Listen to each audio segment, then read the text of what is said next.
چند دن پہلے ہی ہمارے جنرل غلام محمد صاحب اور بریگیڈیئر اسلم نیائی صاحب بیٹھے ہوئے تھے تو یہ تقسیم کے وقت کی کہانی سنا رہے تھے. تو تھوڑی دیر کے بعد میں نہیں سن سکا، مجھے لگا جیسے میرا دل پھٹ جائے گا. ایسی انہوں نے کہانیاں سنائی. یہ دنیا میں واحد ملک ہے جس کے بنیاد میں گارا اور سیمنٹ نہیں ہے بلکہ 6 لاکھ انسانوں کی ہڈیاں ہیں جس پر اس ملک کو بنایا گیا ہے. ہم تو لوکل لوگ ہیں، مہاجر نہیں ہیں، لہذا ہم نے وہ قربانی نہ دیکھی نہ چکھی. میرے والد صاحب کے ایک دوست تھے، وہ مہاجر تھے جالندھر کے. وہ کبھی کبھی ہمارے ڈیرے میں آیا کرتے تھے، بات کرتے تھے.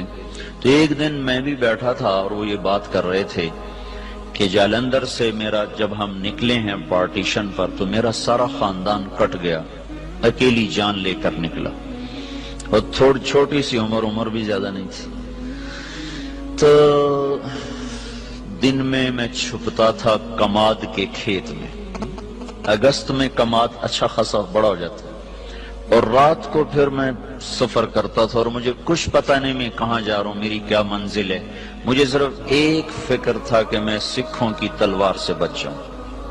لہذا چلتے چلتے چلتے دریائے ستلج پہ پہنچ گیا. دریائے ستلج اس وقت میں جیتا جاگتا دریا تھا، اب تو وہ سو گیا بیچارہ کب کا. ہم تو اس کی ریت ہی دیکھ پائے، اس کی طغیانیت تو کبھی دیکھی کوئی نہ. یہ بہت بڑا دریا تھا. تو کہنے لگے میں ستلج پر پہنچا تو آگے پانی کی موت تھی، پیچھے تلوار کی موت تھی. تو میں نے کہا سکھوں کے ہاتھوں مرنے سے بہتر ہے میں پانی کی نظر ہو جاؤں. تیرنا آتا نہیں تھا. کہنے لگے ایک لکڑی اٹھائی، ایک لکڑی مل گئی، لکڑی اٹھائی اور پانی میں ڈالی. میں کہا یا اللہ زندگی ہے تو پار لگا دے. ادھر پاکستان شروع ہو رہا تھا. تو کہنے لگے جب میں تھوڑا سا اندر گیا تو میں کیا دیکھتا ہوں، سارا دریا لاشوں سے بھرا ہوا بہ رہا تھا. لاش کے ساتھ لاش ایسی ملی ہوئی تھی. معصوم بچے، حسین نوجوان، خوبصورت بیٹیاں، بوڑھی مائیں، بوڑھے باپ ایسے جا رہے تھے. اگرچہ وہ منزل کو پہنچ چکے تھے کہ انہوں نے اللہ کے نام پہ قربانی دی، لیکن ہماری نظر میں وہ ایسی منزل کے راہی تھے جس کا آگے پتہ ہی کوئی نہیں ہے.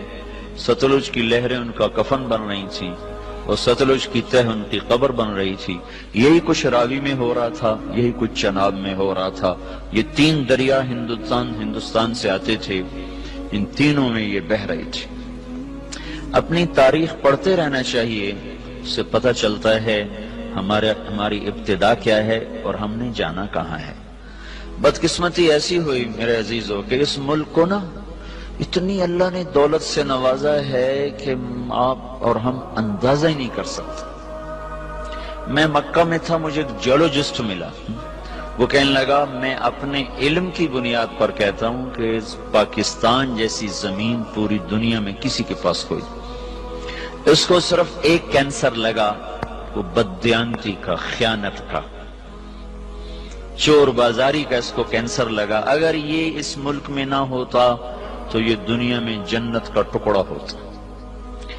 اور اس ملک کو میرے عزیزو جو لوٹا ہے نا، وہ ان پڑھوں نے نہیں لوٹا، زمینداروں نے، تاجروں نے نہیں لوٹا، بڑے ہائی کلاس پڑھے لکھے لوگوں نے اس کو لوٹا ہے. چونکہ انہوں نے ڈگریاں تو حاصل کی پر انسانیت نہ سیکھ پائے. تو اتنی بڑی قربانیاں ہوئیں اور ہم تو میرے عزیزوں کانٹے ہی چننے والے رہ گئے. بہار دیکھی نہیں اس ملک نے. چند مخلص لوگ نہ ہوتے تو اب تک یہ ملک بک چکا ہوتا یا ہندوستان کے قبضے میں جا چکا ہوتا. کہیں کہیں چراغ اب بھی جل رہے ہیں جن کی وجہ سے تھوڑی تھوڑی روشنی ہے، اور یہ قافلہ دھیمے دھیمے دھیرے دھیرے وہ رواں دواں ہے. اگر وہ بھی نہ ہوتے تو اس ملک کو تباہ ہونے میں کوئی کسر باقی نہ چھوڑی تھی بددیانت ٹولے نے اور ہائے ہائے ضمیر فروش ٹولے نے. اور بدقسمتی یہ ہے کہ وہ سارا انہی اسکولوں کالجوں سے نکلا ہوا ہے، وہ دیہاتوں سے نہیں.